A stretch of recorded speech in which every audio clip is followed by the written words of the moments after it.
संपूर्ण व्यक्तिमत्वाला ना फक्त अभ्यासात न गुडफटता की त्याला वेगवेगळ्या अँगलनं त्याला शृंगारित करावं. स्पर्धा परीक्षेबद्दल बोलतोय तर अधिकारी म्हणून जेव्हा पुढे आयोगाद्वारे विद्यार्थी सिलेक्ट होणार आहेत तर अशा कोणत्या क्वालिटीज तुम्ही सांगू शकता की एक तो फॉर्म्युलाच तयार होऊन जाईल, म्हणजे की हे असेल तर तुम्ही अधिकारी बनताय? मी हे तर म्हणेल की तुमची 10 जरी उत्तरं नकारार्थी आली, तुम्हाला जमली नाहीत त्या प्रश्नांची उत्तरं देताना, तरी पण तुम्ही चांगली मार्क्स पाडू शकता.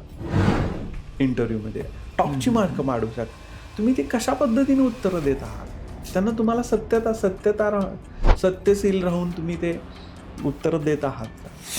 किंवा ज्याला इंटरव्ह्यूची तयारी करायची आहे की त्यासाठी तर ते खुली किताब आहे की त्यानं ते वाचावं आणि आपला प्रशासकीय सेवक म्हणून कसा माइंडसेट असावा ते घेऊन जावं आणि उतरावं त्या इंटरव्ह्यू पॅनलच्या पुढं. एवढं ते सहज सोपं आहे. आणि नवीन पॅटर्न आहे MPSCचा डिस्क्रिप्टिव्ह पॅटर्न. त्यामध्ये आता आधी असं होतं की MCQ सॉल्व्ह करायचे आहेत, पण आता लिहायचं आहे. म्हणजे जर तुम्हाला आता MPSC मधून अधिकारी व्हायचं असेल तर तुम्हाला लिहिणं भाग आहे. हो, प्रत्येक व्यक्तीनं, प्रत्येक विद्यार्थ्यानं असा अभ्यास करायला पाहिजे. त्या अभ्यासा थ्रू तो पुस्तक वाचणं तेवढाच काल न ठेवता की त्या 16 तासामध्ये तो जे पण काय करतोय त्या सगळ्या गोष्टी त्याला आवडल्या पाहिजेत. तर स्पर्धा परीक्षा तयारी करणाऱ्या मुलांनी स्वतःच्या भावना जाणल्या पाहिजे. वेदर आय एम कपॅबल,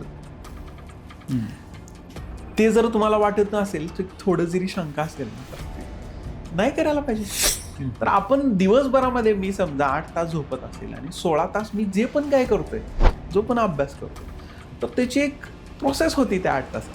कारण तुमचं श्रेष्ठ असावं आणि ते कारण सगळ्यांनी शोधावं आणि मग बेभान होऊन, म्हणजे भान ठेवून, मी म्हणेल शेवटी भान ठेवून कारण शोधावं आणि बेभान होऊन कामाला लागावं. नमस्कार विद्यार्थी मित्रांनो, माझं नाव मंगेश कुलकर्णी. इग्नाइट अकॅडमीच्या या प्लॅटफॉर्ममध्ये आपलं स्वागत आहे. इग्नाइट अकॅडमी मागच्या काही वर्षापासून 2016 पासून जर आपण बघितलं तर UPSC, MPSC आणि विविध स्पर्धा परीक्षांच्या क्षेत्रामध्ये एक प्रचंड असं काम राहिलेलं आहे. 5 लाखपेक्षा जास्त विद्यार्थ्यांच्या कॉन्टॅक्टमध्ये आपण आलेलो आहोत थ्रू अवर कोर्सेस. त्यासोबतच 10,000 पेक्षा जास्त सुजान आणि संवेदनशील अशा प्रकारचे अधिकारी इग्नाइट अकॅडमीच्या प्लॅटफॉर्मनी घडवून आणलेले आहेत. आणि अशा प्रकारच्या प्लॅटफॉर्ममध्ये आपण रेग्युलरली विविध या क्षेत्रामध्ये ज्यांनी ऑलरेडी मोठं योगदान दिलेलं आहे त्या लोकांना आपण इथे इन्व्हाइट करतो आपल्या प्लॅटफॉर्मवर आणि त्यांच्या पूर्ण प्रवासाबद्दल जाणून घेतो. असंच आजच्या या सेशनमध्ये आपण गजानन राजमाने सर यांना इन्व्हाइट केलेलं आहे. फोर्स 1 मुंबई इथे सध्या पोलीस अधीक्षक म्हणून ते कार्यरत आहेत आणि त्यांचा हा जो पूर्ण प्रवास आहे तो आपण आज जाणून घेऊया. Welcome sir. Thank you sir. सगळ्यात पहिला तर प्रश्न जो राहतो, आपलं हे सेशन बेसिकली आपण 2 भागामध्ये याला डिवाइड करतो. जसं एखादा जो स्पर्धा परीक्षेची तयारी करणारा विद्यार्थी आहे त्याची इनिशियल जर्नी जी आहे किंवा कशा पद्धतीने तो तयारी करतो, काय अभ्यास करतो, काय काय त्याला चॅलेंजेस फेस करावे लागतात, तो एक पार्ट झाला. आणि दुसरा भाग आहे की सिलेक्शन झाल्याच्या नंतर काय, म्हणजे ज्याच्यासाठी एवढं पूर्ण हेल्पार्ट करतोय तो व्यक्ती, त्यानंतर त्याला नेमकं कशा प्रकारचं त्याचं आयुष्य राहणार आहे, काय काय त्याला चॅलेंजेस फेस करावे लागतील, या सगळ्या गोष्टी आम्हाला तुमच्याकडून जाणून घ्यायच्या आहेत. मग सगळ्यात पहिले तर तुमचं जे बालपण आहे, तुमचं शिक्षण सुरुवातीचं जे झालेलं आहे त्या शिक्षणाबद्दल एक थोडी माहिती आम्हाला द्या, जेणेकरून आपल्या प्रेक्षकांना पण कळेल की कशा पद्धतीने सुरुवातीला ती जडणघडण होती आणि त्याचा नेमका तुमच्या पुढच्या सर्व्हिसमध्ये तुम्हाला कसा फायदा झाला असेल. येस. सामान्यपणे जिल्हा परिषद शाळा 7वी पर्यंतचं शिक्षण माझं सांगली जिल्ह्यामध्ये. आटपाडी तालुका आहे, तिथे एक बनपुरी एक छोटं गाव आहे. आपल्या सगळ्यांचंच खरं तर इथं स्पर्धा परीक्षांसाठी तयारी करणारी मुलं आहेत, त्यांचं शिक्षण हे खेड्यामध्येच झालेलं असतं. त्यानंतर मग रयत शिक्षण संस्थेची जी खरसुंडी इथली शाळा आहे त्या शाळेमध्ये माझं पुढचं मग 8वी 9वी 10वीचं शिक्षण झालं. मला खरं सांगायला आवडेल की रयत शिक्षण संस्थेनं त्यावेळी आमचे जे शिक्षक होते त्यांनी दिलेले जे संस्कार आहेत तर त्या संस्काराची शिदोरी आमच्याबरोबर आहे. खूपच शिक्षण होतं. मला खूप सगळे माझे शिक्षक आठवतात त्यावेळेचे. त्यानंतर मग मी 11वी-12वी सायन्स शाखेतून केली आणि मग त्यानंतर मी आटपाडी कॉलेज आटपाडी इथे ग्रॅज्युएशन पूर्ण केलं इंग्लिश लिटरेचरमधून. आणि मग आमचं शिवाजी विद्यापीठ आहे की ज्या विद्यापीठानं पण माझ्या एकंदरीत व्यक्तिमत्वाला अनेक पैलू पाडले. शिवाजी विद्यापीठ, तर तिथं माझं PG पूर्ण झालं, post graduation English literature and लिंग्विस्टिकमधून. आणि नंतर मी इतर सगळी मुलं येतात तसं मी पुण्यामध्ये आलो होतो. पुण्यामध्ये मी स्पर्धा परीक्षांची तयारी केली. मला उल्लेख करायला आवडेल, मी ज्यावेळी इथे आलो होतो त्यावेळी सदाशिव पेठेमध्ये एक जंगमवाडी मठ म्हणून आहे, विद्यार्थी निलय, जगद्गुरू विद्यार्थी निलय म्हणून. तर त्या मठामध्ये मी 3 वर्ष राहिलो. तिथलं पण आमचं राहणं होतं आणि ज्या आम्हाला सुविधा मिळाल्या, म्हणजे मी खरं तर मठाचे उपकार विसरणार नाही. इथं मला पुण्यामध्ये मी आलो, तिथं मला ॲडमिशन मिळालं म्हणून आलो, कारण माहिती आहे तुम्हाला सगळ्यांना, आपल्या सगळ्यांना इथं राहणं तसं पुण्यामध्ये कसं आहे, किती खर्च येतो. तर तिथं राहिलो, अनेक मित्रांना मी तिथं कमवलं. तसं स्पर्धा परीक्षामध्ये तयारी करताना अनेक मित्र, खरे तीच खरी कमाई होती. आणि अभ्यासामध्ये मस्त मजा घेतली आम्ही आणि या पुण्यानंच मग ती पोस्ट मिळवून दिली. ओके. सो जसे बऱ्यापैकी ॲस्पिरंट्स जे आहेत ते पुण्याला एक पहिली प्रायोरिटी पुणे राहते की आम्ही येऊन इथे तयारी करणार, तसं आपली पण तयारी पुण्यामधून झालेली आहे. मग आता सध्याच्या काळामध्ये जर बघितलं आपण तर खूप साऱ्यांना डिस्ट्रॅक्शन्स राहतात. जसं मी म्हटलं की मला नाही आज सकाळी 7 वाजता लायब्ररीत जायचंय, मी गेलो लायब्ररीमध्ये 2-3 तास बसलो की लगेच मला वाटायला की चहा पिऊन यावा, चहा प्यायला गेलो की खाली 2 तास तसेच चाललं जात, किंवा संध्याकाळी थोडंसं युट्यूब ओपन करावं म्हटलं तर कधी वेळ निघून गेला कळलंच नाही. असे बरेचसे डिस्ट्रॅक्शन सध्याच्या काळामध्ये आहेत.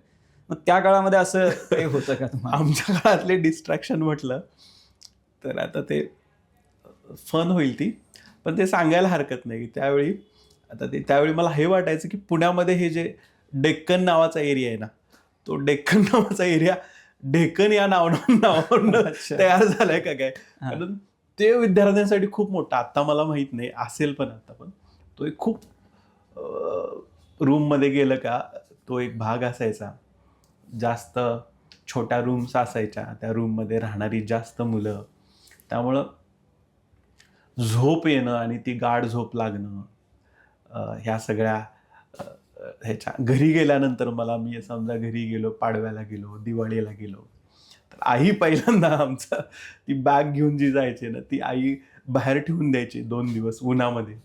तर तो ढेकण हा प्रकार घरामध्ये जाऊ नये, आणि एकदा तो गेला का परत घरामध्ये पूर्ण त्याचा प्रसार होऊन जातो. ते खरं ते मेन डिस्ट्रॅक्शन होतं त्यावेळेचं. बाकी मग आत्ता जसं आहेत, पण आत्ता अलीकडे ना खूप छानसे रेग्युलाइज झालेलं आहे MPSC. दरवर्षी कधी परीक्षा, कोणत्या महिन्यामध्ये कोणती परीक्षा होईल याचं अगोदरच वेळापत्रक दिलं जातं.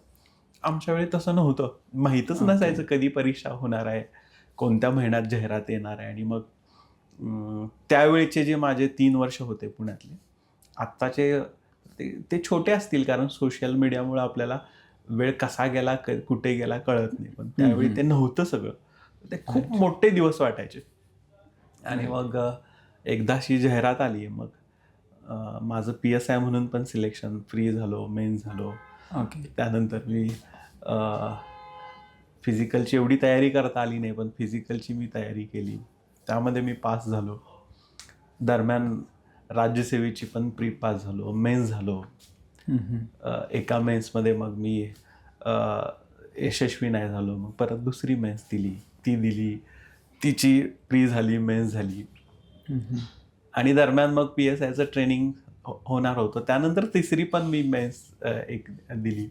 तर अशा मी परीक्षा, त्यावेळी मात्र डिस्क्रिप्टिव्ह सगळ्या अशा परीक्षा होत्या. आणि मजा यायची अभ्यासाला, म्हणजे आम्ही ग्रुप स्टडी करायचो. आमचा 9 जणांचा ग्रुप होता, सगळे वेगवेगळ्या फील्डमधले वेगवेगळे असे तज्ज्ञ कौशल्य असणारी सगळी मुलं होती. आणि छान अभ्यास व्हायचा. ती अभ्यासाला आम्ही म्हणजे जनरली काय की स्पर्धा परीक्षामध्ये तुम्ही म्हटला ना डिस्ट्रॅक्शन म्हटलं तर तोचपणा नेहमी असतो. म्हणजे तेच वाचायचं असतं, त्याच सगळ्या प्रश्नपत्रिका, तेच प्रश्न असतो, मग इंटरेस्ट येत नाही. आम्ही मात्र तसं करायचो नाही की अभ्यासात इंटरेस्ट यायला पाहिजे, अशा बऱ्याच गोष्टी करायचो. आणि मग मजा यायची. मग उद्या काय करायचं आजच ठरवायचो. माइंड टेक्निक्स खूप वापरायचो अभ्यासामध्ये. खूप खूप माइंड टेक्निक्स वापरलेले आहेत. लाईट मला दिसत आहे आता. ही MSCB ची स्थापना कधीची आहे असा प्रश्न असायचा कधीची. तर मला अजून माहिती आहे की 1960 साली MSCB ची स्थापना झालेली होती. ते आम्ही त्यावेळी लक्षात ठेवलं होतं. कसं ते बल्ब जो असतो ना तो 60चा बल्ब लक्षात ठेवला होता. मी कुठेतरी सांगितलंय की त्या 7 सिस्टर ज्या सगळ्या आहेत तिथल्या सगळ्या राजधान्या आपल्या लक्षात राहायच्या नाहीत. मग मेघालयची सिलॉग आहे ही मला अजूनही माहिती आहे. ते का माहिती आहे तर आम्ही लक्षात असं ठेवलं होतं की आटपाडी माझं गाव आणि आमच्याकडे पाऊस म्हणजे दुष्काळच. मग आमच्याकडे येणारे मेघ आहेत ते लाँगवरनं जायचे म्हणून मेघालयची सिलॉग, आगरतळाची त्रिपुराची आगरतळा, ते 3 पुऱ्या आगीत तळा, सीग असं लक्षात ठेवलं होतं. म्हणजे सिक्कीमची गंगटोक, आई लक्षात ठेवलं होतं, अरुणाचल प्रदेशची इटानगर. अशा वेगवेगळ्या माइंड टेक्निक्स वापरायचो आणि मजा घ्यायचो अभ्यासामध्ये. खूप म्हणजे खूप गोष्टी आहेत अशा की अजूनही लक्षात आहे. आणि मी हे ठामपणे सांगेल की अगदी वयोवृद्ध होईपर्यंत किंवा मग आपण म्हणू शेवटपर्यंत पण ह्या सगळ्या गोष्टी लक्षात राहतील. तर तसा अभ्यास आम्ही करायचो. मी आता एक ॲड करतो की आपल्या ब्रेनला को रिलेशनची सवय असते. तर तुम्ही मंगेश आपण इथं भेटलाय, कदाचित आपली पुढं भेट नाही होईल आणि 10 वर्षानं तुम्ही कुठं तर मला भेटला तर तुम्ही म्हणाला मला ओळखलं आणि विचारलं की सर ओळखलं का म्हणून. तर कदाचित असं होऊ शकतं की मी ओळखणार नाही, पण तुम्ही सांगितले की आपण एक पॉडकास्ट केलं होतं इग्नाईट अकॅडमी मार्फत, तर मी लगेच ओळखेल. को रिलेशन होतं. तर को रिलेशनना खूप गोष्टी लक्षात ठेवता येतात. खूप गोष्टी लक्षात ठेवता येतात. त्याचे मी अनेक प्रयोग पण केलेत. अशी मजेशीर अभ्यास करायचो. आणि मग डिस्ट्रॅक्शनचा अजून एक विषय, युवा असतो आपण. युवा काळामध्ये मग आपल्याला ज्या गरजा असतात, मानसिक शारीरिक गरजा असतात, आपण त्या दिशेनं थोडं जायचा प्रयत्न करतो. मग आपण बघतोय, मग समजा तुम्ही म्हटला की लाखभर मुलं जर अभ्यास करत असतील तर मग 500 मुलांना सिलेक्ट करायचं आहे. तर 500 जी मुलं सिलेक्ट होतात त्यांच्या क्वालिटीज काय काय आहेत त्याची लिस्टिंग आपण केलं ना, मग आपल्याला कळेल. मग ह्या डिस्ट्रॅक्शनच्या वरती गेलेली, त्याच्यावर त्यांनी विजय मिळवलेली अशी ती मुलं असतात, ती आपल्याला सिलेक्ट झालेली दिसतात. राईट. सर आता डिस्ट्रॅक्शनचा एक मुद्दा आपण आत्ता बोललो. आता पुढचा एक माझा असा प्रश्न आहे की सिलेक्शन जेव्हा झालं तुमचं, जेव्हा तुम्हाला फायनली कळलं की राज्यसेवेमधून माझं असं सिलेक्शन झालेलं आहे, एक तर त्या फिलिंग कशा होत्या, आणि समजा जर तुमचं सिलेक्शन नसतं झालं तर एक्झॅक्टली काय डोक्यामध्ये चालू होतं तुमच्या? तर आजकाल बरंच असं राहते. कारण एक्झॅक्टली मी तुम्हाला एक म्हणजे आठवण सांगतो. मी अशी एक वेळ आली होती की त्या वेळेमध्ये की ती प्री येऊन गेली, त्याचा रिझल्ट कधी लागणार माहीत नव्हता. प्री दिली आम्ही, चांगला म्हणजे स्कोअर पण चांगला होता. त्यावेळी पण ती ऑनलाईन की यायची, तर पण तो कधी येणार माहीत नव्हता. मग दरम्यान मग हे इथला खर्च असेल किंवा मग बाकी सगळ्या गोष्टी असतील, PG पूर्ण झालेलं, थोडं गावाकडं कसं असतं की एकदा पोस्ट ग्रॅज्युएट झाला का शिक्षण पूर्ण झालं आणि आता काय तर त्यानं करावं वगैरे. घरच्यांचा खूप सपोर्ट होता, पण एक सोशल प्रेशर त्यावेळी पण होतं. त्यावेळी मी जस्ट BPO वगैरे पुण्यामध्ये सगळीकडे सुरू झालेले होते, कॉल सेंटर्स सुरू झालेले होते, इन्फोसिस सारखे किंवा वेगवेगळ्या अशा IT क्षेत्रातल्या कंपन्या आहेत ना, मुलांना हायर करायचे. माझं इंग्लिश लिटरेचर, माझा एक मित्र सिलेक्ट झाला त्यामध्ये अभ्यास करणारा, भरत माने म्हणून. मी आजच त्याला भेटलो, इन्फोसिसमध्ये आहे, चांगल्या पगारावर आहे. मलाही वाटायला लागलं की आपण पण, त्यावेळी तो 10-15 हजार पगार म्हणजे खूप वाटायचा, खूप असायचा तो. आपण पण जावं का? मी ट्राय केले, 7-8 ठिकाणी गेलो. म्हणजे मला खरंच सगळ्या मुलांना सांगायला आवडेल की आपली डेस्टिनी कशी असते. म्हणजे त्यावेळी जर मी सिलेक्ट झालो असतो तर कदाचित मी इथं नसतो. त्यावेळी मला सांगण्यात आलं होतं ज्या ज्या ठिकाणी मी गेलो, तर तुमच्या लँग्वेजमध्ये काय शब्द वापरायचे, MT आहे म्हणजे ते मदर टंग इन्फ्लुअन्स आहे असं सांगायचे इंग्लिश लँग्वेजमध्ये. आणि त्यामुळे माझं सिलेक्शन व्हायचं नाही. मला आता जाणवते की ते मदर टंग इन्फ्लुअन्स आहे तो किती महत्त्वाचा होता माझ्यासाठी. आणि तो असतोच. डॉक्टर APJ अब्दुल कलामजींचं आपण भाषण ऐकलं तर त्यांच्या भाषेमध्ये त्यांची मदर टंग तुम्हाला जाणवतेच, आपलीही असते. माझ्यासाठी ती मदर टंग इन्फ्लुअन्स महत्त्वाचा होता. आणि अजून एक महत्त्वाचं होतं की मदरचे जे संस्कार आहेत, आईचे संस्कार आहेत, त्याचा इन्फ्लुअन्स आहे तो होता माझ्यावर, आपल्या सगळ्यांच्यावरच असतो. आणि खरं तिनं तर आईनं, नानांनी, वडिलांनी, माझ्या भाऊनी, घरच्यांनी, सगळ्यांनी तो सपोर्ट दिला होता. आम्ही आहे, तू माहिती आहेस का, अभ्यास करतोस, काय करतोस. आणि ते जे यायचे डिस्ट्रॅक्शन्स, त्यातून ते बाहेर काढायचे. एखादा फोन यायचा लँडलाईनवरून, आई बोलायची आणि नक्की तुझं सिलेक्शन होणार. ते एक असतो ना की आपल्या लोकांचा सपोर्ट तो मिळून जायचा, तो मिळायचा तिथे. एक मी ॲडिशन गोष्ट करतो, कदाचित आत्ता मुलांसाठी ती गरजेची असेल. मुलांना मोटिवेशनची कायम गरज लागते. येस. इथं अभ्यास करणारी मुलं आहेत बऱ्याच वेळा ना, की मोटिवेशन जातं, प्रेरणा जाते आणि मग परत मग बॅकफूटवर येतात. बघा, जगातला सगळ्यात श्रेष्ठ व्यक्ती आहे किंवा सगळ्यात महान व्यक्ती कोण असेल मला विचारलं तर मला तुम्हाला उत्तर असं असेल त्याचं की ज्याला स्वतःच्या सगळ्या भावना कळतात, स्वतःच्या फिलिंग जाणणारा जो व्यक्ती आहे, इमोशन जाणणारा जो व्यक्ती आहे, तो जगातला सगळ्यात श्रेष्ठ व्यक्ती आहे. मग तो साधा शेतकरी असेल, साधा मजूर असेल किंवा साधं कोणतंही काम करणार, पण त्याला स्वतःच्या सगळ्या भावना जाणतात. मग शेतकरी बघा, सगळा म्हणजे गावाकडे माझे पण गावामध्ये शेती आहे, त्या भावना जाणणारा व्यक्ती असेल ना, तो श्रेष्ठ असतो. तर स्पर्धा परीक्षा तयारी करणाऱ्या मुलांनी स्वतःच्या भावना जाणल्या पाहिजेत. वेदर आय एम कपॅबल, ते जर तुम्हाला वाटत नसेल, तर थोडं जरी शंका असेल ना, तर ते नाही करायला पाहिजे. मात्र तुम्ही जर इथं आला असेल आणि मग तुमच्यात तो एकदम नॉट 1% पण असा तो आत्मविश्वासाची कमतरता असेल तर नाही करायला पाहिजे. 100% ज्याला म्हणतात ना, ते असायला पाहिजे. मग तुम्हाला कोण रोखू शकत नाही. सकारात्मकतेनं तुम्ही पुढे जाऊ शकता. ते मोटिवेशन मग कसं आणायचं, त्यासाठी मग मुलांनी खरंच प्रयत्न करायला पाहिजेत. आणि येत नसेल तर काही गरज नाही धडपडण्याची, की स्काय इज द लिमिट. म्हणजे आपल्या जगामध्ये भरपूर काही अशा गोष्टी करण्यासारख्या आहेत. आणि बघा ना, मी बघतोय पुण्यामध्ये बरीच अशी मुलं आहेत, स्पर्धा परीक्षा करत होती, पण त्यांनी स्वतःच्या भावना जाणल्या, स्वतःला चेक केलं आणि त्यातून ते बाहेर पडले आणि ते आज जगात भरारी मारत आहेत, वेगवेगळ्या ठिकाणी आहेत. तर त्याचं पण जजमेंट घेता आलं पाहिजे. करेक्ट. आता इथपर्यंत आपण आलो, जसं तुमचं जर्नी, त्यानंतर तुमचं सिलेक्शन. आता तुम्ही पोलीस खात्यामध्ये आल्याच्या नंतर जर तुमचे सगळे पोस्टिंग जर बघितले आपण, तर अमरावती, त्यानंतर देवरी गोंदिया, त्यानंतर तुमचं नागपूर आहे, रिसेंटली मुंबई आहे, मध्ये सातारा आहे. तर यामध्ये एक नाव जे सरळ उठून दिसते ते म्हणजे एक मालेगाव. आता मालेगाव म्हटल्यावरती बऱ्याचशा गोष्टी आपण ऐकतो, काही गैरसमज त्यामध्ये आपण ऐकतो. मग दंगलीचं शहर म्हणलं जाते.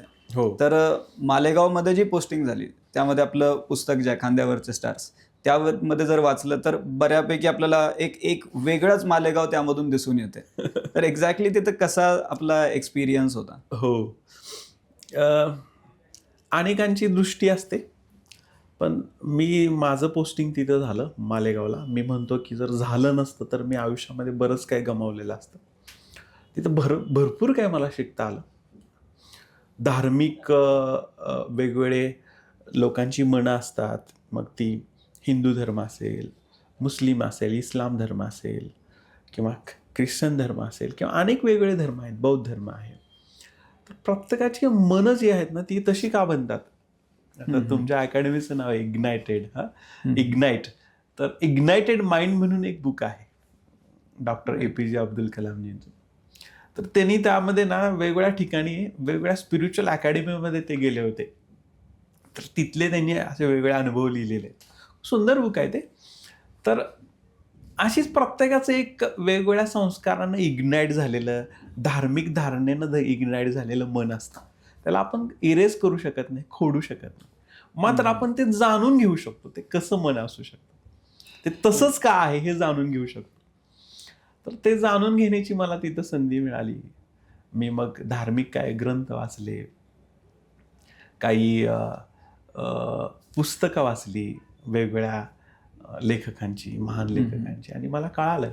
आणि मग अनुभव माझे तिथं, मी जे होतो 3 वर्ष, त्या अनुभवातून कळालं की आपण लोकांना जर स्वीकारलं, कोणत्याही धर्माचा असू दे, म्हणजे ॲक्सेप्टन्स इज अ लव्ह म्हणतात, तर स्वीकारलं आणि निस्वार्थपणे अनकंडिशनल स्वीकारलं, तर आपण अनेक लोकांच्या जीवनामध्ये प्रकाश टाकू शकतो.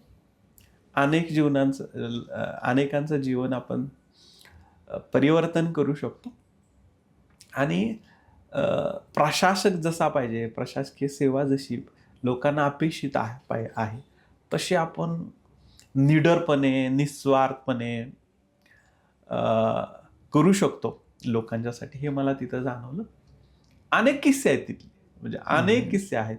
मी माझ्या ह्या खांद्यावरच्या स्टार्स या पुस्तकामध्ये मांडलेले पण आहेत, लोकांना खूप आवडत पण आहेत ते. आणि ते माझ्या समोर घडलेले असे किस्से आहेत. काही ठिकाणी मी नावामध्ये कोणाचा बदल केलेला आहे की ज्यानं फिक्शन व्हावं. सर्व्हिसमध्ये असताना काही गोष्टीवर आपल्या रेस्ट्रिक्शन येतात, त्या पद्धतीने पण खूप सुंदर असे ते अनुभव आहेत. तर ते सगळ्यांना आवडत आहेत आणि नक्की सगळे वाचत आहेत.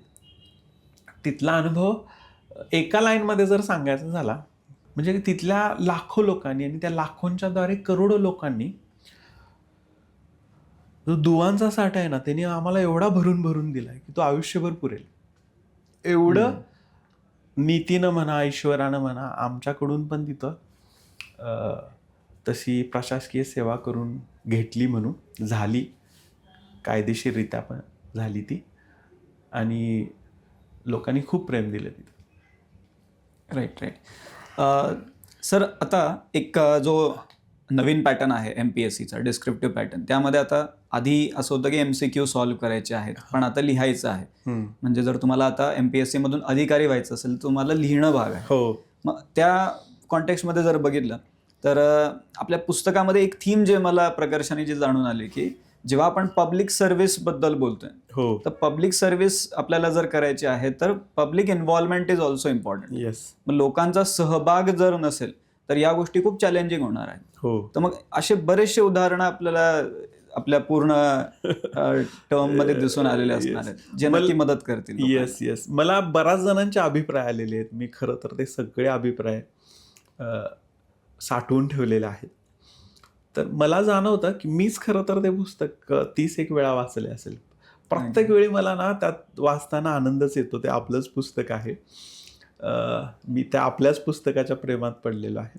मला वाटतं की स्पर्धा परीक्षा करणाऱ्या प्रत्येक मुलानं, डिस्क्रिप्टिव्ह ज्याला लिहायचं आहे त्यानं, किंवा ज्याला इंटरव्ह्यूची तयारी करायची आहे की त्यासाठी तर ते खुली किताब आहे की त्यानं ते वाचावं आणि आपला प्रशासकीय सेवक म्हणून कसा माइंडसेट असावा ते घेऊन जावं आणि उतरावं त्या इंटरव्ह्यू पॅनलच्या पुढं. एवढं ते सहज सोपं आहे. आणि ते काय माहीत नाही की लेखन हे आहे ना की एक it's a spontaneous overflow of powerful feelings म्हणतात. त्या फिलिंग्स त्यात कुठं कुठं अशा ना वैश्विक सत्य पण आलेली आहेत. ते मलाही आश्चर्य वाटतं.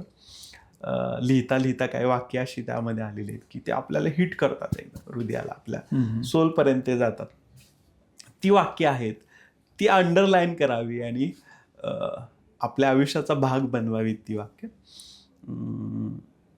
असं मी आवाहन करतो.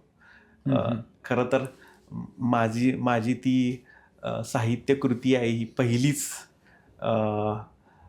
पहिलाच असा प्रयत्न आहे तो. मी कृतज्ञ आहे, कृतज्ञता व्यक्त करायलाच पाहिजे की ज्यांनी तिथपर्यंत किंवा ते लिहिण्यासाठी किंवा तसे सगळे अनुभव रिअलमध्ये जे तयार झाले त्यासाठी ज्यांनी मदत केली, अशा माझ्या ऑफिसरचे, माझ्या अंमलदारांचे, टीमचे किंवा इतर पण काही सामाजिक संस्था असतील त्यांचे, जे लोक, मी बऱ्याच जणांचे वर्णन पण केले की त्या सगळ्यांचं खरं तर आभार मानायला पाहिजे. खरं तर आभार मानणं चुकीचं होतं कारण ती सगळी आपलीच लोक आहेत, पण कृतज्ञतेमध्ये आहे मी त्यांच्या सगळ्यांच्या. आणि सर, जेव्हा हे पुस्तक आपण वाचतोय तर त्यामध्ये बरेचसे असे उदाहरण आहेत, जसं एक शब्द आलेला आहे, सामाजिक सहाय्याचे पोलिसिंग. नेमकं ह्याचा म्हणजे कसं अर्थ काय होता आणि कसं त्याला इम्प्लिमेंट केलं गेलं? हो, मला सांगायला आवडेल की प्रताप वाघमारे नावाचे एक तहसीलदार, मी देवरीला असताना नक्षल भागामध्ये, तिथं ते तहसीलदार म्हणून होते. खरं तर आम्ही हे सगळं करायचो, म्हणजे ह्या सगळ्या पुस्तकात वर्णन केलेल्या काही गोष्टी आहेत, पोलिसिंग आहे, पण त्याला ते एक नाव आपण काहीतरी द्यावं. मग ते नाव प्रताप, आणि आम्ही डिस्कस करत असताना की ते नाव आलं आणि आम्ही सामाजिक सहाय्याचं पोलिसिंग नावाचं एक बुकलेट तयार केलं. बुकलेटमध्ये काय होतं की आदिवासी लोकांच्यासाठी किंवा जे वंचित लोक आहेत किंवा दुर्बल घटक आहेत, गव्हर्नमेंटच्या खूप हजारो काय तर वेगवेगळ्या त्यांच्या योजना आहेत, पण मेन अडचण कुठं होती किंवा असायची तर त्या लोकांच्यापर्यंत पोचायच्या नाहीत, पोचत नाहीत. वेगवेगळी कारणं आहेत त्याला, काही कारणं पण त्यात मी दिलेली आहेत, कोणाचा दोष नाही त्यामध्ये. पण मी म्हणून काय करू शकतो, काय मी एक प्रशासकीय अधिकारी म्हणून मी काय करू शकतो का, तर करू शकतो, त्याचं पॉझिटिव्ह उत्तर आहे. आणि मग काय करू शकतो, तर त्या सगळ्या योजना मी कंपाईल केल्या, गावागावामध्ये पोचलो मी. त्याचं एक खासच उदाहरण तुम्हाला द्यायचं झालं तर एका पोलीस स्टेशनला मी बसलो होतो. अर्जुनी मोरगाव नावाचं एक पोलीस स्टेशन आहे. तिथे एक माता येऊन बसलेली होती, तिचं काहीतरी काम असेल, वयस्क माता होती म्हणून, आणि विधवा होती ती. तर त्या पुस्तक कंपाईल केल्यानंतर की मला माहीत होतं की त्यांच्यासाठी पण काही योजना आहेत गव्हर्नमेंटच्या, तर विधवांच्यासाठी पण गव्हर्नमेंट पैसे देतं किंवा संजय गांधी निराधार योजना आहे वगैरे. तर मी म्हटलं की आपल्याला पैसे मिळतात का, तर ती म्हणाली मिळतात मला. तर किती मिळतात मी विचारलं, तर तिने सांगितलं 300 रुपये मिळतात. मला आश्चर्य वाटलं, कारण गव्हर्नमेंटच्या ज्या योजना आहे त्या योजनामध्ये त्यांना 600 रुपयेचा प्रावधान आहे की जर महिन्याला 600 रुपये, 300 रुपयेच कसे मिळतात. मग चौकशी केल्यानंतर असं कळालं की अशा ज्या माता आहेत अशा मातांनाही काही एजंट लोक शोधून त्यांचे डॉक्युमेंट्स तयार करून मग त्यांना ती सुविधा द्यायची आणि तिला 300 रुपये द्यायचे आणि त्यातले स्वतः 300 रुपये खायचे.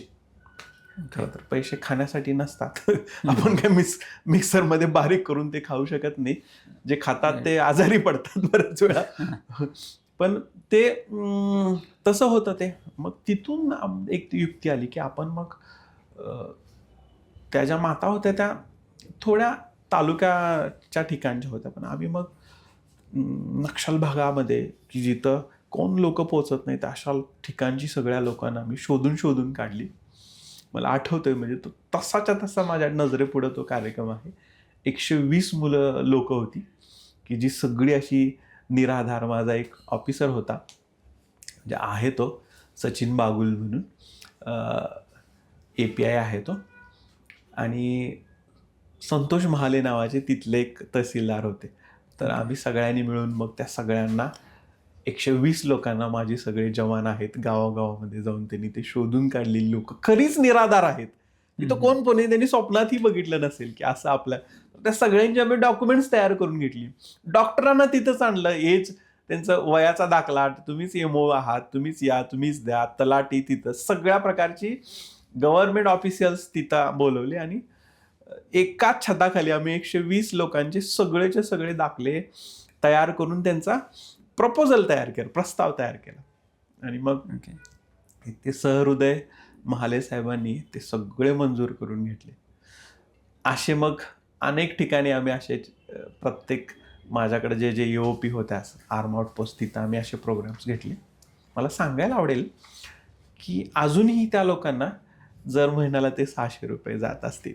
आणि त्यांना काय माहीत नाही म्हणजे कोण गजानन राजमाने, कोण सचिन बागुल, कोण संतोष महाले किंवा कोण आणि कोण, पण त्यांना हे नक्की असेल की ते 600 रुपये आल्यानंतर हृदयातून त्यांच्या दुवा येत असेल की यस हे कोणतर होते त्यांनी आम्हाला हे मिळवून दिलेले आहे. ते दुवा मिळवायचं सगळ्यात उत्तम ठिकाण म्हणजे ही प्रशासकीय सेवा आहे आणि तशी आपण त्याच्याकडे बघायला पाहिजे ना. अशी खूप छान छानशी उदाहरणं आहेत जी आपल्याला त्यामध्ये वाचायला मिळतील.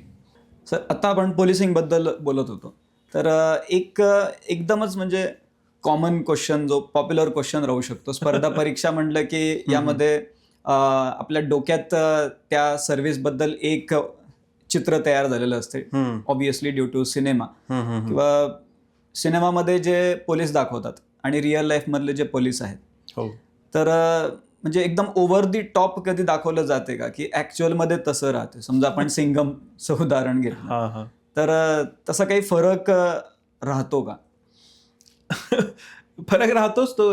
रिअल लाईफ आणि रिअल लाईफमध्ये तो फरक असणारच आहे.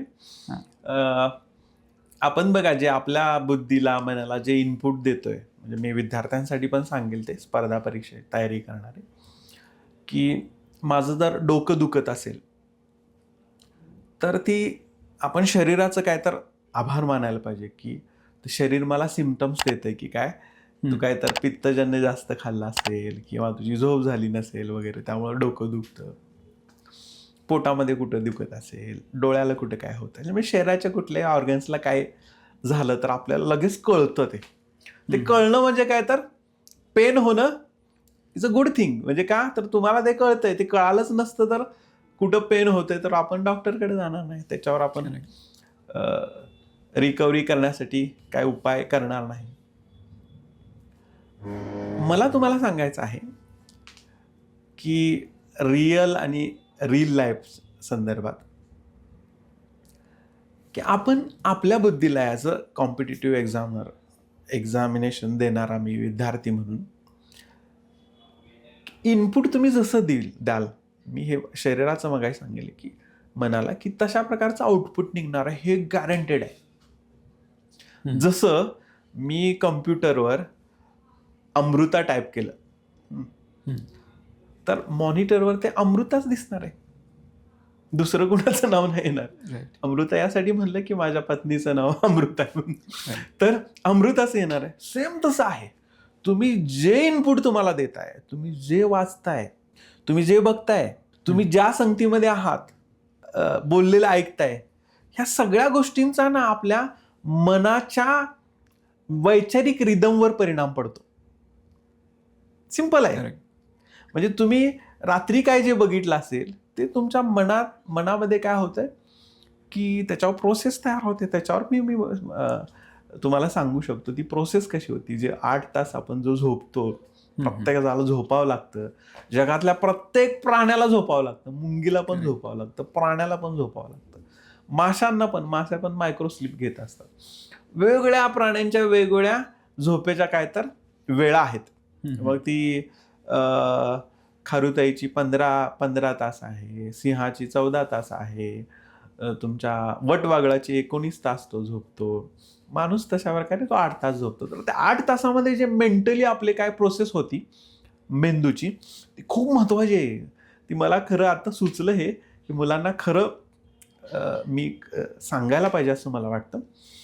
तर तुमच्या ज्ञानेंद्रियाद्वारे थॅलॅमस नावाची जी ग्रंथी आहे त्या थॅलॅमस नावाच्या ग्रंथीतून म्हणजे ते उंबरट आहे तिथून आत ज्या गोष्टी जातात आणि आत मग आपलं हायपोथॅलॅमस असतं, हिप्पोकॅम्पस असतं, पिट्युटरी ग्लॅन्डपर्यंत ज्या आपल्या सगळ्या त्या संवेदना जातात, तिथून परत प्रिफेक्स कॉर्टेक्स म्हणजे प्रमस्तिष्क आहे तिथंपर्यंत. मग त्या सगळ्या प्रोसेस कशा होतात ह्याचं पण ज्ञान घेणं एक इंटरेस्टिंग आहे. तर आपण दिवसभरामध्ये मी समजा 8 तास झोपत असेल आणि 16 तास मी जे पण काय करतोय, जो पण अभ्यास करतोय, तर त्याची एक प्रोसेस होती त्या 8 तासामध्ये. हिप्पोकॅम्पस काय करतं की तात्पुरत्या स्वरूपामध्ये आपल्या मेमरीज साठवून ठेवतं. साठवून ठेवतं म्हणण्यापेक्षा की काय विसरायचे आहेत त्या मेमरीज त्या काय करतात तर त्या 8 तासामध्ये काढून टाकतात. बघा, मला काल मी काय जेवलोय मला माहित नसतं, पण आज आपण हे गप्पा मारतोय हे मला अनेक वर्षानं सुद्धा काय होईल तर आठवेल. तर कोणत्या गोष्टी जास्त काळासाठी आपण आठवणीत ठेवायच्या, कोणत्या विसरायच्या, ज्या दुःखदायक गोष्टी आहेत त्या कशा विसरायच्या, या सगळ्यांची काय होत असते तर प्रोसेस होत असते. तात्पुरत्या स्वरूपात कोणत्या लक्षात ठेवायच्या. तर मी विद्यार्थ्यांना हे सांगेल की आपल्या ह्या मेंटल हेल्थकडं दिवसभरामध्ये त्या 16 तासामध्ये लक्ष आपण ठेवलं पाहिजे. म्हणजे मी जे इनपुट घेतोय, मी आंबट खूप खातोय तर माझं डोकं दुखणार आहे, जर मी ऍसिडिक झालो तर दुखणार आहे. तसं मी जे पण काय कंझ्युम करणार आहे त्याचा त्या ब्रेनमध्ये कुठं तर प्रोसेस होणार आहे ना, आपल्या व्यक्तिमत्वावर ते कुठं ना कुठे छापलं जाणार. मग तुम्ही खूप मोटिवेटेड असाल तर तुम्ही मोटिवेशनच्या सगळ्या गोष्टी बघत आहात, सकारात्मक लोकांच्या बरोबर आहात, तुम्ही तुमच्यात उत्साह आहे, उमंग आहे, जिद्द आहे, आळस नाही. हे जर तुम्ही सगळे करत असाल तर तुम्ही तसं इनपुट घेतलेलं आहे. आणि एखाद्याकडे नसेल ते वेगळ्या काही गोष्टी करतात तर त्यानं तसं येऊन इनपुट घेतलेलं आहे. तर हे स्वतःकडे बघणं आहे ना, हे सगळ्यात महत्वाचं आहे. म्हणजे मला तर अजून एक ऍड, आपल्याला वेळ असेल तर मी ऍड करतो यामध्ये एक गोष्ट की मला सांगावं असं वाटेल की प्रत्येक व्यक्तीनं, प्रत्येक विद्यार्थ्यानं असा अभ्यास करायला पाहिजे, त्या अभ्यासा थ्रू तो पुस्तक वाचणं तेवढाच काल न ठेवता की त्या 16 तासामध्ये तो जे पण काय करतोय त्या सगळ्या गोष्टी त्याला आवडल्या पाहिजेत. मग मी त्या 16 तासामध्ये करणारी प्रत्येक गोष्ट जर मला आवडत असेल तर मी स्वतःला आवडणार आहे. आणि मी स्वतःला जर आवडत असेल तर माझ्या इतकं नैतिक बल कोणाचं नसणार आहे. आणि ते नैतिक बल जर माझ्याकडे असेल तर मला त्या परीक्षापासून फेल करणारं कोण नसणार. माझं मॉरल व्हॅल्यू एवढा हाय असायला पाहिजे. मग त्यासाठी आपल्याला काय करता येईल का हे बघायला पाहिजे. आपण केलंय, आम्ही रक्तदान शिबिर, आम्ही स्पर्धा परीक्षा करत असताना रक्तदान शिबिराला सुरुवात केली. आता आम्ही ते एवढं मोठं झालेलं आहे, 15 मेगा वेगळ्या रक्तदान शिबिरं घेतलेली. स्वतः पण खूप असे ब्लड डोनेट, हे छोट्या छोट्या कृती आहेत, खूप छोट्या छोट्या कृती आहेत की ज्यामुळे आपल्या नैतिक बल वाढवतात. त्या आपण सतत केल्या पाहिजेत. आणि मग आपण आपल्या स्वतःला लाईक केलं पाहिजे. आता सोशल मीडियाचा जमाना आहे, मोबाईलचा आपण वापर करतो, खूप छानसा वापर करू शकतो आपण मोबाईलचा. मीही करतो, काही मी पोस्ट टाकत असतो सोशल मीडियावर. पण मी तुम्हाला गॅरंटी देतो की तुम्ही जर माझ्या पोस्ट बघितल्या, त्या पोस्टमध्ये माझी एकही तुम्हाला अशी पोस्ट दिसणार नाही की ज्या पोस्टला मी स्वतः लाईक केलेलं नाही. मी काय करतो की पोस्ट टाकतो आणि सगळ्यात पहिलं माझं लाईक असतं. मग जगानं बघू नको, मला त्याला काही त्याचं घेणं देणं नाही. तर आपण स्वतःला लाईक व्हायला पाहिजे, आपण आपल्याला आवडायला पाहिजे. आणि ही सगळ्यात मोठी कृती आहे आणि त्याच्यासाठी खरं तर झटलं पाहिजे. मग स्पर्धा परीक्षेमध्ये पास होईल न होईल तो पुढचा प्रश्न आहे. पण एक माणूस म्हणून, व्यक्ती म्हणून तर आपण खूप टॉपला आपण जाऊ शकतो. आणि ही तर मग परीक्षेत पास होणं ही तर मग आपल्याला किरकोळ गोष्ट वाटायला लागते. त्यानं मला सांगायला तुम्हाला आवडेल की सकारात्मकता, मग ही पुस्तकानं माझ्यात आली होती. म्हणजे अनेक पुस्तकं, इनपुट मी म्हटलं ना जे द्यायचे असतात, पुस्तकं इनपुटच डिव्हाइस आहेत. आम्ही आणि आमचा बाप, नरेंद्र जाधवांचं पुस्तक, त्यात बापानं सांगितलेली शिकवत, काही व्हायचं आहे तो जगातला टॉपचा हो, ते वाक्य माझ्या हृदयात होतं. की मग परीक्षा देत असताना, अभ्यास करत असताना मी कधी पास व्हायची चिंताच करत नव्हतो. मी डोक्यात ठेवलं होतं की टॉप यायचा. त्यामुळे टॉप यायचा म्हटलं का मला पास व्हायची भीतीच वाटायची नाही. भले मी टॉप नाही आलो, त्यावेळी मी 4था आलो DYSP रँकमध्ये, पण मी ऑफिसर झालो, मला जे पाहिजे होतं ते मला मिळालं. तर मला हे सांगायचं आहे की त्या 16 तासामध्ये प्रत्येक विद्यार्थ्यानं, मी स्वतःला आवडतो का, ही कृती केलेली मला आवडते का, ती कृती करत राहिलं का ती संचित होऊन जाते. आणि एक वेळ अशी येते, एवढं संचित ते बनतं आणि मग फोन येतो मित्राचा, यस तुझं नाव आहे, तुझं सिलेक्शन लिस्टमध्ये झालेलं आहे, तू DYSP झाला, तू DC झाला, तू IS झाला, तू IPS झाला, पोस्ट मिळून जाते ती. राईट. म्हणजे जसं म्हणतात की enjoy the process. Yes yes yes enjoy the process. तसा तो ती प्रोसेस एन्जॉय करायलाच पाहिजे. तुम्ही नाही केली ती, एन्जॉय केलीच नाही तर प्रोसेसचा एंड आहे ना तो चांगला असेलच सांगता येत नाही. आणि हे खूप महत्त्वाचं आहे की ती प्रोसेस जर एन्जॉय नाही झाली तर एक तर असं होतंय की मला करायचंय पण आतमधून ते पुश नाही येत आहे किंवा ते हो. मोटिवेशन येत नाही. हो हो मग बऱ्याचदा असे समज, जसं आता आपण पोलिसाचा तोच प्रश्न की पुन्हा असं वाटते आपल्याला की मूवीमध्ये सिंघम दाखवलेला हो आहे, हो मग मग तो तर असे कामं करतो, त्याच्या हातात कधी पुस्तक बघितलंच नाही आपण.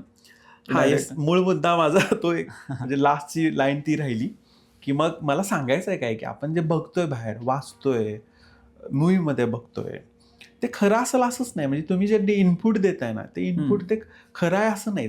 म्हणून त्याचं सॉर्टिंग आपण करायला पाहिजे. इनपुट जे देणार आहे पोलीस हा म्हणजे मी पोलीसमध्ये यायच्या अगोदर तुमच्यासारखाच होतो. आता मला ते व्यावसायिक टाग लागला पोलीस म्हणून. पण सामान्य माणूस उलट जास्त भावनिक लोक असतात पोलीसमध्ये. मी बघितलेले आहेत. बरीच तुम्ही बघितलं असेल, गॉगल घालून फिरतात. बरीच अशी जगातली सगळी दुःख तिथे येऊन थांबतात.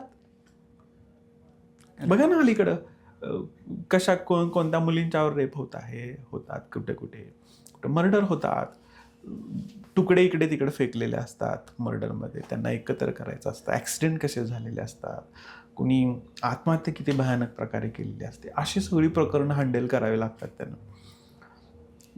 भावनिक होतं, आम्हीही भावनिक होतो. यामध्ये मात्र की मला खरा एक भर द्यायचा की भावनिक असताना तो इमोशनल इंटेलिजन्स असायला आपण पाहिजे. आणि तो जर असेल आणि ती जर आपण तयारी करतानाच आपल्याला सुरुवातीला तशा प्रकारचं आपण स्वतःला तयार करून घेतलं तर आपण प्रशासनामध्ये पण यशस्वी होतो, खूप यशस्वी होतो. आणि खरं यश सांगतो तुम्हाला की स्पर्धा परीक्षेमध्ये तुम्ही रँक मिळवली एखादी किंवा पोस्ट मिळवली, ती यश नाहीच. ते यश काय, तुम्ही तुमचं काय तर सिलेक्शन झालं. पण खरं यश कधी आहे की ज्यावेळी तुम्ही तिथून पुढं जे जगताय, ज्यासाठी जगताय, जे तुम्हाला करायचं आहे ते करताय का. आणि मग लोकांना म्हणजे सेवाभावानं, ही नोकरी नाहीच, नोकरी आली का लाचारी आली, सेवाभावा जिथं येतो तिथं कृतज्ञ येतं, प्रेम येतं. आणि मग निस्वार्थ प्रेमानं लोकांसाठी तुम्ही झटत आहात का, खूप सुंदर असतं. आणि निस्वार्थपणे झटणं, न्यूरोबायोलॉजिकल सेरोटोनिन नावाचं हार्मोन सिक्रेशन होतं आणि आनंद वाटतो आपल्याला, आनंद होऊन जातो. ते आपल्यासाठी शेवटी करायचं आहे. राईट. म्हणजे एक ते आपण म्हणतो की गोल ड्रीम अॅनॉलॉजी जशी आहे की तुम्ही सिलेक्ट होताय तर तुमचा गोल अचीव्ह होतोय. हो. पण जेव्हा तुम्ही नंतर पब्लिक सर्व्हिस करताय त्यावेळेस तुम्ही तुमचे रोज ड्रीम अचीव्ह करताय. राईट. सो हे एक शिकण्यासारखं. पोलीस विभागामध्ये मी का म्हणेल की रोज वेगळं काम आहे. आज जे मी करतोय ते उद्या नाही, उद्या जे करतोय ते परवा नसणार आहे. वेगवेगळे चॅलेंजेस आहेत. आणि लोक सांगतो मी तुम्हाला की समस्या घेऊन येतात आमच्याकडे पोलिसांकडे. बघा ना किती छान सेवा आहे. समस्या घेऊन येणाऱ्या ते समस्याचं आपण सोडवणूक करणारा म्हणून तिथं बसायचं आहे ऑफिसर. आणि मग कायद्याच्या चाकोरीत राहून आपण त्यांना पाहिजे ती मदत करायची आणि त्यांचे प्रॉब्लेम सॉल्व्ह करून द्यायचं. ही किती चांगली सेवा आहे, किती सुंदर सेवा आहे आणि ती एन्जॉय करायला पाहिजे. म्हणजे जे आता एक्झाम्पल जर तुमच्या पुस्तकामधले बघितले सर, किती अफलातून इनिशिएटिव्ह आहेत. जसं एका याच्यामध्ये तुम्ही सांगितलेलं की महानगरपालिकेद्वारे हातगाडी मिळवून दिली, किंवा सेल्फी विथ मालेगाव नावाचा एक इनिशिएटिव्ह आहे, ब्लड डोनेशन आहे. त्यानंतर एक अजून शाळेसाठी तुम्ही एका मुलाच्या शाळेसाठी बरंच तिथे देणगी गोळा केली.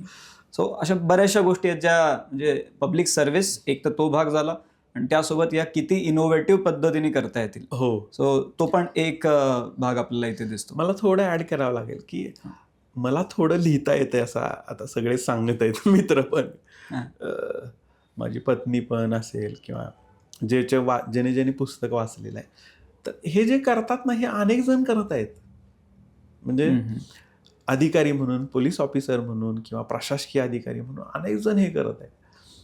कदाचित काहींना ते लिहिता आलं नाही किंवा तशा प्रकारची संधी उपलब्ध झाली नाही, वेळ आला नाही. पण मला म्हणायचं आहे की अशा अनेक गोष्टी आहेत की आपण ह्या लोकांनी जे जे केलेले आहेत त्या जर आपण एकत्र केल्या तर खूप मोठं साहित्य समृद्ध साहित्य तयार होईल. आणि माझं ते पण उद्दिष्ट आहे की ही पुस्तकं वाचून एक प्रशासकीय अधिकाऱ्याला पण एक प्रेरणा मिळावी किंवा सामान्य व्यक्तीला पण काही तो काहीतरी करत असेल, समाजासाठी करत असेल किंवा अनेक वेगवेगळ्या क्षेत्रामध्ये, तर त्याला ती प्रेरणा मिळावी की आपणही असं लिहू शकतो. ते पण त्याच्या पाठीमागचं माझं उद्दिष्ट आहे. म्हणजे मीच केलेलं आहे किंवा माझ्या त्या पूर्ण टीमनं ते सगळं केलेलं आहे असं त्या अजिबात नाही. की अशा छोट्या छोट्या गोष्टी करत असतात लोक आणि मग त्याची ती सकारात्मकता ती जावी, सकारात्मक त्या लहरी सगळ्यांच्यापर्यंत पोचाव्या, हे पण माझं उद्दिष्ट होतं त्याच्यामध्ये. ओके. नाही सर, तुमचे एवढे एक्सपिरियन्सेस एवढ्या सगळ्या विद्यार्थ्यांपर्यंत पोहोचतील, एवढ्या पब्लिकपर्यंत पोहोचतील. सो तो नक्कीच सगळ्यांसाठी एक तर it is fortunate thing. So तो एक भाग नक्कीच आहे सर. सर अजून एक यामध्ये जो मुद्दा आहे की आपण जेव्हा सिलेक्शनबद्दल बोललो किंवा याआधी आपण आपल्या बालपणाबद्दल बोललो, अजून एक जो प्रश्न राहतो की नेहमी असं म्हणतात की लाईफमध्ये अल्टिमेट गोल काय तर पीस ऑफ माइंड, की ती एक शांतता, की तुम्ही कोणतीही गोष्ट करा ज्यामध्ये शेवटी तुमचं डोकं शांत होतंय, एक स्टेबल सिच्युएशनमध्ये तुम्ही येत आहे स्पिरिच्युअल वेमध्ये. हो. तर आता 2009 पासून आपली सर्व्हिस जर आपण बघितली तर at this point of time, वयाच्या या पॉईंटला तुम्हाला ती एक पीस ऑफ माइंड तिथे दिसतीये का सध्या? येस. ॲक्च्युली मी IAS, IPS आणि मग स्पर्धा परीक्षामध्ये अनेक वेगवेगळ्या पोस्ट आहेत. त्या पोस्टच्या आपण शॉर्ट फॉर्म्स बघतो असे. तर प्रत्येक जणांनी IPS असावा असं मी म्हणतो आणि असतो तो. IPS म्हणजे काय, मी घेतलेला त्याचा लॉंग फॉर्म आहे की I am peaceful soul. Mangesh तूही तो होऊ शकतोस. IPS I am peaceful soul. तो पीसफुल सोल जो आहे ना की तो आपण होऊ शकतो. कधी होऊ शकतो? मी काय म्हणतो की ज्यावेळी तुला कुठल्याच गोष्टीची रिग्रीट नाही, तू जे पण गोष्ट करतोय ती काय तर मला जी करायची आहे तीच करतोय, त्यावेळी तुला ऑटोमॅटिक तुम्ही काय करता, शांती तुला मिळत असते. त्याची मग शोधायची अजिबातच गरज नसते. लोक कुठं ज्यांना मिळत नसेल, मग ती प्रशासनातच मी म्हणत नाही, बाहेर पण आहेत, उद्योग जग सगळ्या जगतामध्ये आहेत. तर त्यांचं मेन अडचण काय असते की सांगतो मी की प्रत्येक व्यक्तीच्या ना 3 पर्सनॅलिटी असतात. तुझ्याही आहेत मंगेश, माझ्याही आहेत, यांच्याही आहेत 3 पर्सनॅलिटी. ते 3 पर्सनॅलिटीमध्ये एक पर्सनॅलिटी असते की जो लोकांना दाखवतो ती पर्सनॅलिटी. दुसरी असते तो मूळ जशी असते तशी पर्सनॅलिटी, जो असतो तसा. आणि तिसरी असते की त्याला बनायचं असतंय जसं, ती एक पर्सनॅलिटी असते. ह्या 3 पर्सनॅलिटी घेऊन जात असतो. बघा, ह्या 3 पर्सनॅलिटीमध्ये जेवढं अंतर जास्त, म्हणजे आहे वेगळा आणि दाखवतो वेगळा आणि बनायचं आहे वेगळंच, जेवढं जास्त अंतर तेवढं त्याचं पीस निघून जातं. तो अशांतच राहतो तो. पण आपण सगळ्यांनी प्रयत्न करायला पाहिजे की मी आहे मूळ तसा मी दाखवतोय लोकांना, आणि मला बनायचं पण तसंच आहे. त्या तिन्ही मधलं जे मी अंतर जेवढं कमी कमी कमी करत आलो तेवढं माणूस मस्त शांत राहू शकतो, पीसफुल राहू शकतो. त्याला कुठल्याही प्रकारची रिग्रीट नसते. सगळ्यांना तो ॲक्सेप्ट करतो, सगळ्यांच्यावर तो प्रेम करतो. सगळ्यांना त्या व्यक्तीला सगळी आपली लोक वाटत असतात. आणि हे कशासाठी सांगतो, म्हणजे हे खरं तर सांगू का मंगेश, हे नीतीनं आपल्याला दिलेलं आहे. म्हणजे तुला आनंदी राहण्यासाठी, आनंदी राहणं म्हणजे काय की आता न्यूरोबायोलॉजिकल ते 5 हार्मोन्स आहेत, ते 5 हार्मोन्स सिक्रेशन झाले का तुला आनंद मिळतो, फील गुड होतं. डोपामाइन आहे, इंडोर्फिन आहे, सेरोटोनिन आहे, ऑक्सिटोसिन आहे, मेलाटोनिन आहे. 5 हार्मोन्स सिक्रेशन झाले, टप्प्याटप्प्यात वेगवेगळ्या प्रसंगी वेगवेगळे होतात. तुम्हाला ते आनंदाची फिलिंग येते. तुला आश्चर्य वाटेल हे 5 हार्मोन्स कधी सिक्रेशन होतं, ह्याची जर आपण लिस्ट काढली ना, 10-12च गोष्टी आहेत, तेवढ्या जरी केल्या आणि त्या गोष्टी करायला ना कुठंही काय ते खूप काय पैसे लागतात असं अजिबात नाही. त्या साध्या साध्याच गोष्टी. तू निस्वार्थ लोकांच्यावर प्रेम केलंस आणि निस्वार्थ सेवा केली लोकांची, तर सेरोटोनिन सिक्रेशन होतच. तुला फील गुड चांगलंच वाटतं. चांगलं वाटतं बाय डिफॉल्ट. बाय डिफॉल्ट वाटतं. म्हणजे हे नीतीनं आपल्याला दिलेलं आहे. म्हणजे मग पीसफुल राहण्यासाठी काय लागत नाही. म्हणजे तू काय खूप मोठ्या आध्यात्मिक गुरुकडे जावं, तिथं जाऊन तिथं तर काय सगळे जे आध्यात्मिक सेंटर्स आहेत, मी बऱ्याच ठिकाणी गेलेलो आहे. मला अनुभव पण आहे. मी स्वतः पण मेडिटेशन बऱ्याच ठिकाणी शिकलेलो आहे. तर काही नसतं. म्हणजे तुझ्या विचारांचा जो दर्जा आहे, म्हणजे तू जर गुगल केलंस तर गुगल सांगेल तुला की 24 तासामध्ये आपल्या ह्युमन बिईंग माणसाच्या मनामध्ये, म्हणजे मन काय आहे, मन ही एक विचार शक्ती आहे आणि ती विचार करणारी शक्ती आहे. ती कंटिन्युअस काय करत असते, सतत आणि ऑटोमॅटिक विचार करत असते. ऑटोमॅटिक मला 5 गोष्टी जोडलेल्या आहेत, पण तेवढा वेळ नाही आपल्याला सांगायला. पण तो ऑटोमॅटिक सतत विचार करणारं मन आहे, की त्या मनामध्ये 24 तासामध्ये 60 ते 65 मॅक्झिमम आणि मिनिमम 20 ते 25 हजार विचार येतात. आणि त्या 60 ते 65 ज्याच्याकडे विचार येत आहेत, 60 ते 65,000 विचार, तो नक्की व्यक्ती डिप्रेशनमध्ये असणार आहे, एन्झायटीमध्ये असणार आहे. त्याला कारण काय आहे? सुसायडल टेंडेन्सी पण असेल त्याच्यात. कारण काय आहे? की त्याला जे नको आहे ते करावं लागत आहे. त्याला नको आहे ते करावं लागतंय आणि त्यामुळं किंवा अनेक वेगळ्या परिस्थितीनं, समस्येनं ग्रासलेल्या. त्यातनं आपल्या सगळ्यांचा विशेषतः प्रत्येक मनुष्य प्राण्यांचा उद्दिष्ट काय असावं की आपल्या त्या 25-30 हजारापर्यंत आपली विचार ची गती जी आहे ती राहावी. ती गती राहिली का तू पीसफुलच असतो. राईट. म्हणजे ओव्हर थिंकिंग नको. ओव्हर थिंकिंग कधी येतं हे मी तुला सांगितलं की तू जे नको आहे ते करत राहिलास तर ओव्हर थिंकिंग होणार. मग आपल्याला ठरवायचं. म्हणूनच मी म्हटलं ना की त्या 16 तासामध्ये मी काय इनपुट देतो आणि माझ्याकडून कसे कर्म होतात त्याच्यावर जर एक साक्षी म्हणून आपण, एक विटनेस म्हणून आपण बघत राहिलो कायम, तर मग खूप मिनिमम आपल्याकडून काय तर आयुष्यात चुका होणार पण नाहीत कदाचित. आणि त्या 3 पर्सनॅलिटी आहेत त्या एकत्र येतील आणि मग तो आनंद घेता येईल. Yes yes. यासाठी मी सांगतो मंगेश की मुलांनी मध्ये मध्ये इनपुट देत राहावे सतत. म्हणजे पुस्तक हे छान इनपुट आहे. अलीकडे सोशल मीडिया पण खूप छान छान सुंदर सुंदर असे पॉडकास्ट आहेत जिथं आपण इनपुट देऊ शकतो आणि त्याचा नक्की आपल्या विचारशक्तीवर परिणाम होत असतो. हे करत राहावं.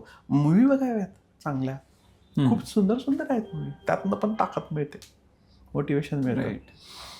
आम्ही बघत नव्हतो त्यावेळी वेगळी कारणं होती, पण काहीच हरकत नाही. म्हणजे आपल्या पूर्ण व्यक्तिमत्वाला ना फक्त अभ्यासात न गुडफडता की त्याला वेगवेगळ्या अँगलनं त्याला शृंगारित करावं आणि मग ती यशाची चव चाकावी. आणि मी तुला लास्टला हे सांगेन मी की स्पर्धा परीक्षा करणारी मुलं आहेत. मला माझ्या एका शिक्षकाने सांगितलेलं होतं.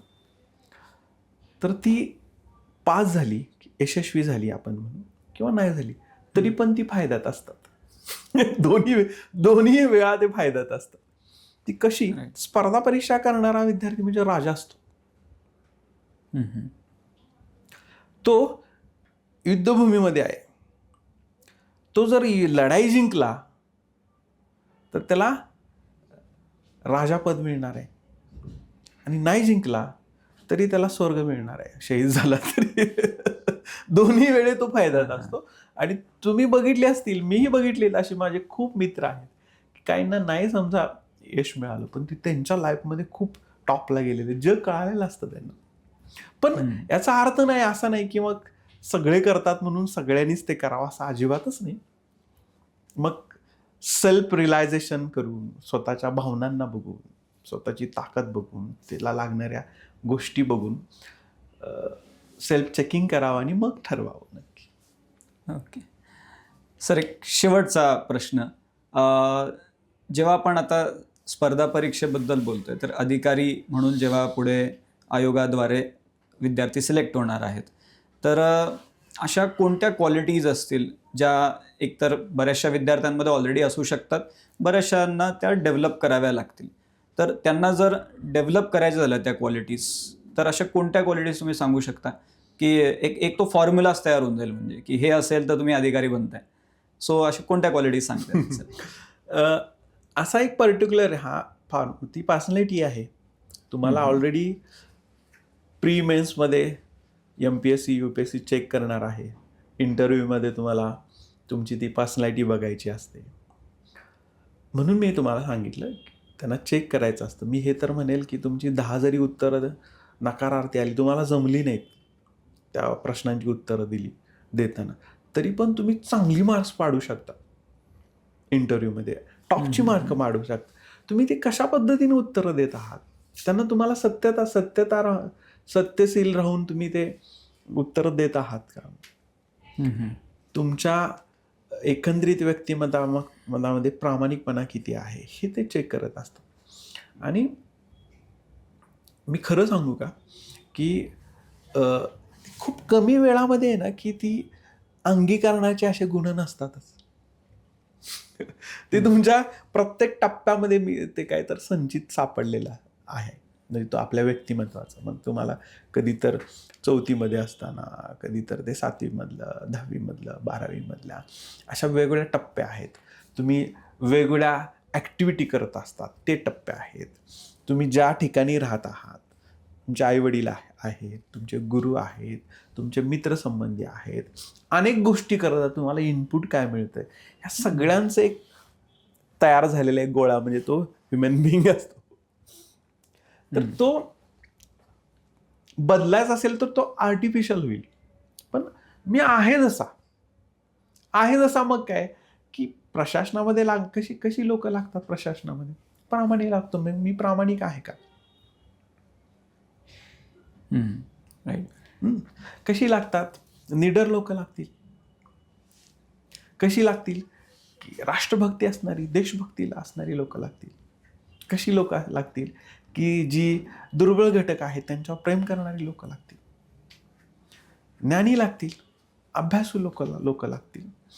आणि कशी लागणार नाहीत ह्याची पण एक लिस्ट आहे.